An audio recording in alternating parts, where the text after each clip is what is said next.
I'm going to read today. Today I'm going to read Charlie and the Chocolate Factory. Do you know it? Okay, let me introduce some characters to you. Okay? Let us see the characters. There are 5 children in this book.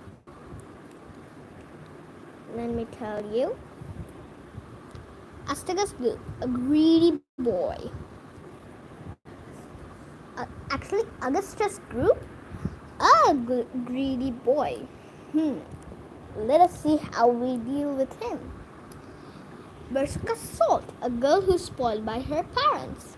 Violet Beauregarde, a girl who chews gum all day long. Mike TV, a boy who does nothing but watch television. And Charlie Bucket, the hero. Here comes Charlie. These 2 very old people are the father and mother of Mr. Bucket. Their names are Grandpa Joe and Grandma Josephine. And these 2 very old people are the father and mother of Mrs. Bucket. Their names are Grandpa George and Grandma Georgina. And this is Mr. Bucket. This is Mr. Bucket, Mrs. Bucket. Mr. and Mrs. Bucket have a small boy whose name is Charlie Bucket. This is Charlie. How do you do? And how do you do? And how do you do again? He is pleased to meet you. The whole of this family, the 6 grown-ups, count them, and little Charlie Bucket live together in a small wooden house on the edge of a great town. A great town, you say? Let's see. The house wasn't nearly large enough for so many people, and life was extremely uncomfortable for them all. There was only 2 rooms in the place altogether, and there was only 1 bed. The bed was given to 4 old grandparents because they were so old and tired. They were so tired that they never got out of it. Even Grandpa Joe and Grandpa Josephine on this side, Grandpa George and Grandma Georgina on that side. This is what life was going. Mr. and Mrs. Bucket and little Charlie Bucket slept in the other room upon the mattresses on the floor. In the summertime, this wasn't too bad, but in the winter, freezing cold draughts blew across the floor all night long, and it was awful. There wasn't any question of them being able to buy another better house, or even 1 more bed to sleep in, but they were far too poor for that. Mr. Bucket was the only person in the family with a job. He worked in a toothpaste factory where he sat all day at a long bench and screwed little caps onto the top of the tubes of toothpaste after tubes had been filled. But a toothpaste cap screwer is never paid very much money, and poor Mr. Bucket, how fast he screwed the little caps, he was never able to make enough money to buy 1/2 of the things that so large family needed. There wasn't even enough money to buy proper food for them all. The only meals they could afford were bread and margarine for breakfast, boiled potatoes and cabbage for lunch, and cabbage soup for supper.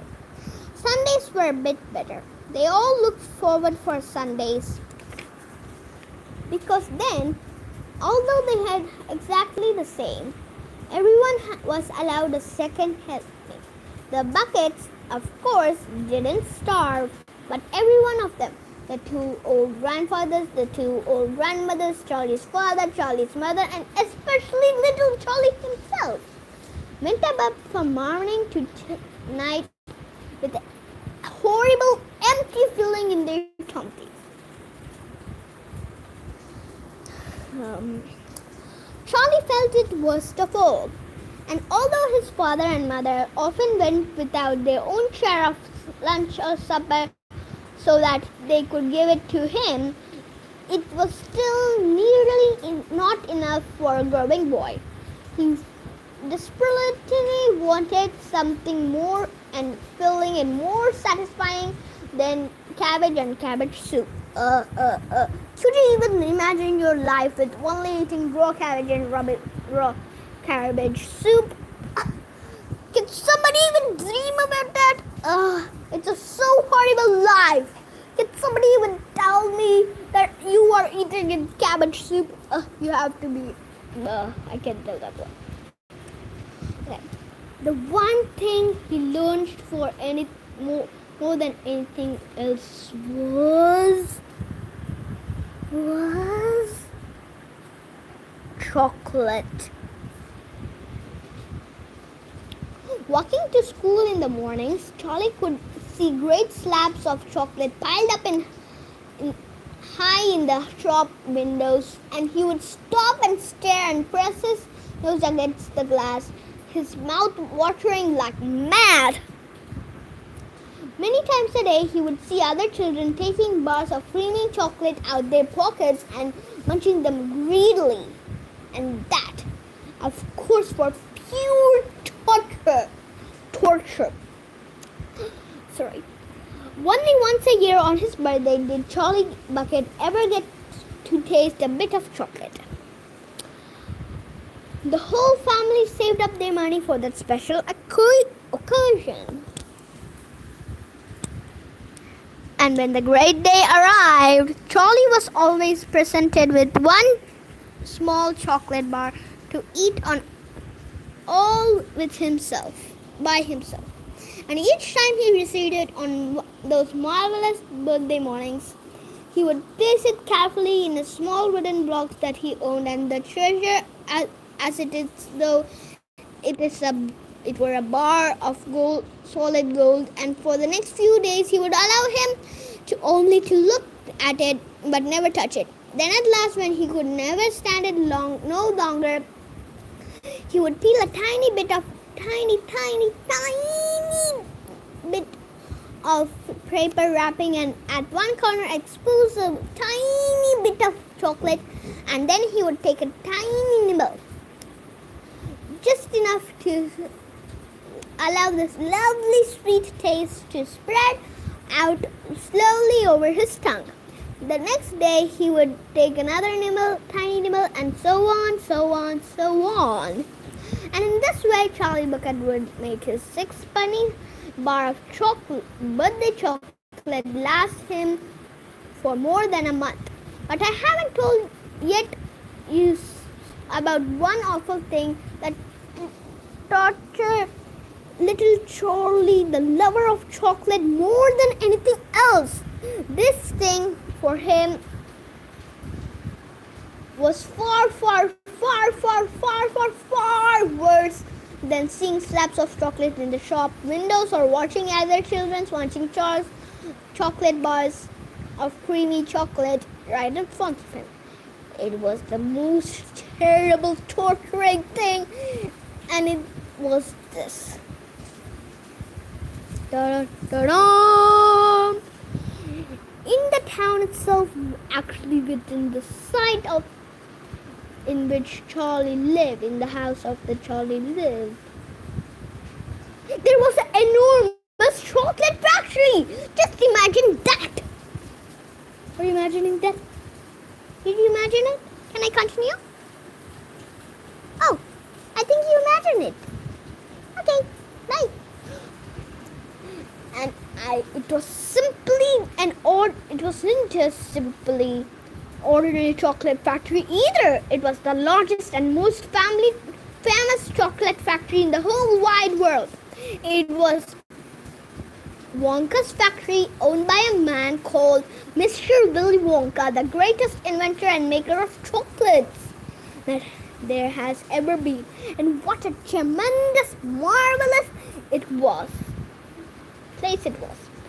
It had huge iron gates leading into it and a high wall surrounding it, and smoke belching from its chimneys a strange whizzing sound coming from deep inside it. And outside the walls for a half mile around every direction, the air was scented with the heavy, rich smell of melting chocolate. Twice a day on his way to and from school, little Charlie Bucket had to walk right past the gates of the factory. Every time, wait a sec. Every time he went by, he would walk very, very, very slowly and just put his nose up in the air and just take long, deep sniffs of the gorgeous, chocolatey smell all around him. Oh, how he loved that smell, and how he wished he could go inside the factory and see what it was like. Yes, friends, how it would be. Yes, keep just imagining that until I come to you next time with the chapter 2 of Charlie and the Chocolate Factory. And bye, friends, until then, and stay happy, stay healthy, and stay safe, and bye.